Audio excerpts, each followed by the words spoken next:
सांस्कृतिक विभागामध्ये आहे अध्यक्ष प्रशासकीय अधिकारी आदरणीय विद्यमान साहेब यांच्या हस्ते पूजन तसेच मोठ्या साहेब आदरणीय केंद्र साहेब यांच्या हस्ते या ठिकाणी प्रतिनिधित्व पूजन होत आहे। तसेच देशमुख मॅडम यांच्या हस्ते या ठिकाणी प्रतिनिधित्व पूजन होत आहे। घराचं एकत्रित सगळ्यांना प्रेम मार्गाने शिक्षण काय असतं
या ठिकाणी आजच्या या दिनाचं औचित्य साधून ज्यांच्या नावाने आपलं हे शैक्षणिक संकुल चालतं,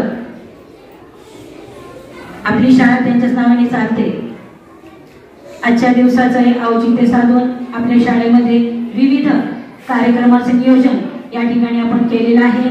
यामध्ये आपण इयत्ता पहिली, दुसरी, तिसरी या विद्यार्थ्यांसाठी आज रंगवरण या स्पर्धेचं आयोजन केलेलं आहे।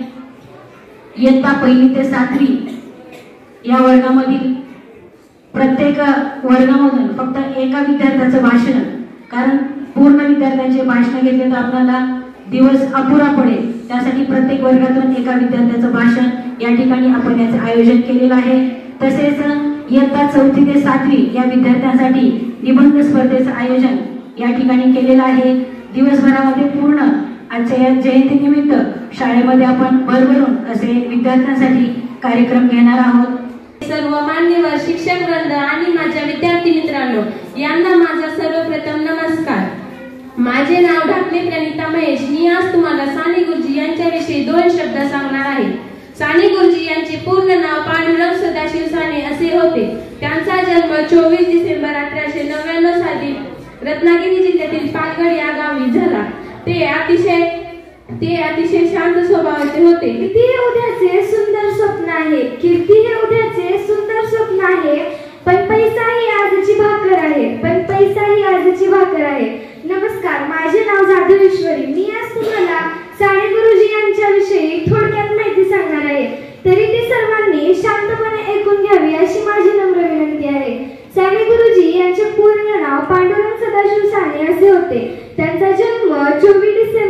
1899 रोजी रत्नागिरी जिल्ह्यातील पालघर या गावी झाला. त्यांच्या आईचे नाव यशोदाबाई सदाशिव साने असे होते. त्यांच्या आईने लहानपणी त्यांच्यावरती उत्तम संस्कार केले होते. त्यांनी श्यामची आई हे पुस्तक लिहिले. त्या पुस्तकात त्यांनी त्यांच्या आईच्या सर्व आठवणी लिहिल्या आहेत. साने गुरुजी यांनी त्यांचे शिक्षण पूर्ण झाल्यानंतर जळगाव या जिल्ह्यातील अमळनेर येथे प्रताप विद्यालयात शिक्षक म्हणून नोकरी केली. तेथे त्यांनी विद्यार्थ्यांना शिकवले व तेथे त्यांनी विद्यार्थ्यांचे वसतिगृह सुद्धा सांभाळले. त्यांनी विद्यार्थ्यांना स्वावलंबन व शिस्तप्रिय शिक्षणाचे धडे दिले. काहीच काळात ते तिथले आवडते शिक्षक सुद्धा झाले. त्यांनी 1928 साली विद्यार्थी नावाचे मासिक सुरू केले.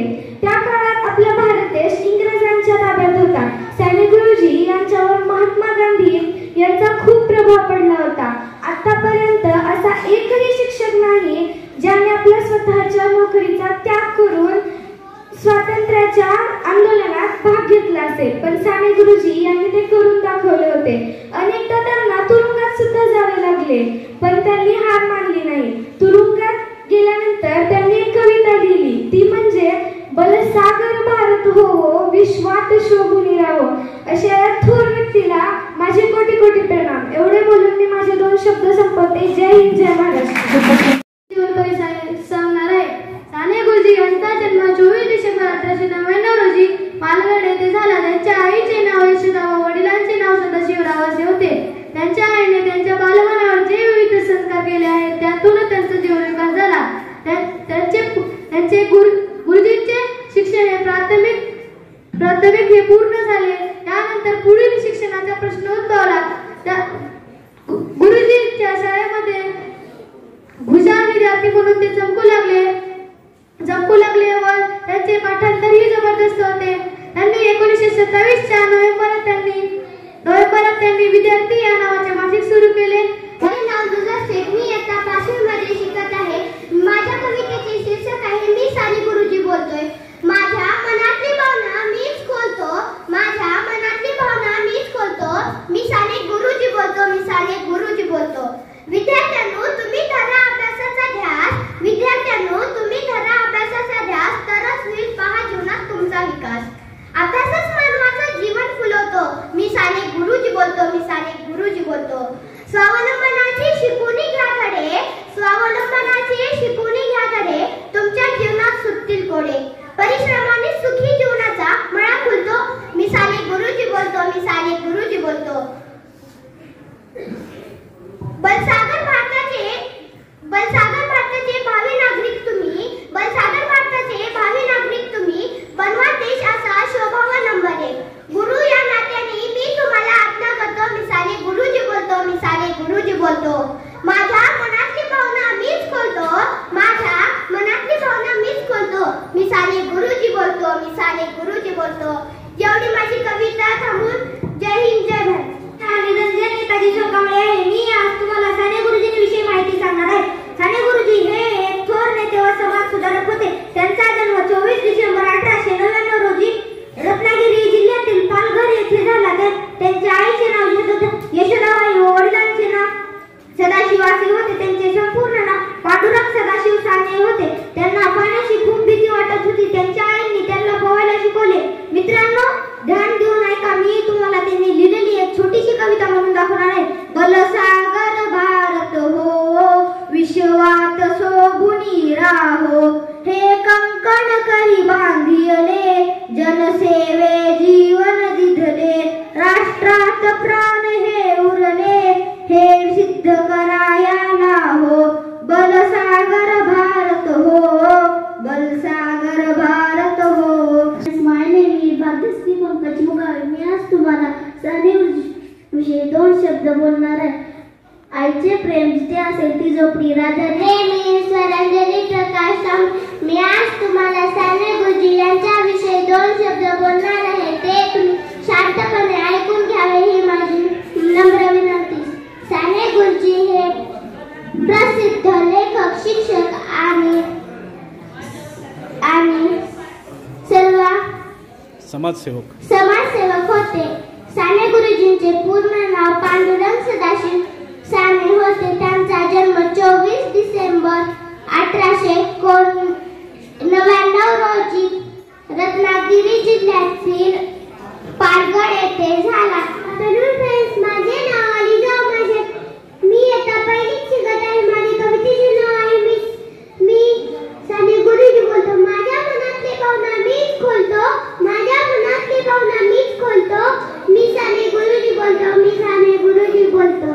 कार्यक्रमासाठी उपस्थित आम्हा सर्वांचे आणि आपल्या सर्वांचे या साने गुरुजी शैक्षणिक संकुलाचे सर्व आदरणीय सचिव महोदय, आदरणीय कालिदाजी माने सर यांचं सर्वप्रथम मी शाळेच्या वतीने या ठिकाणी खूप खूप स्वागत करतो.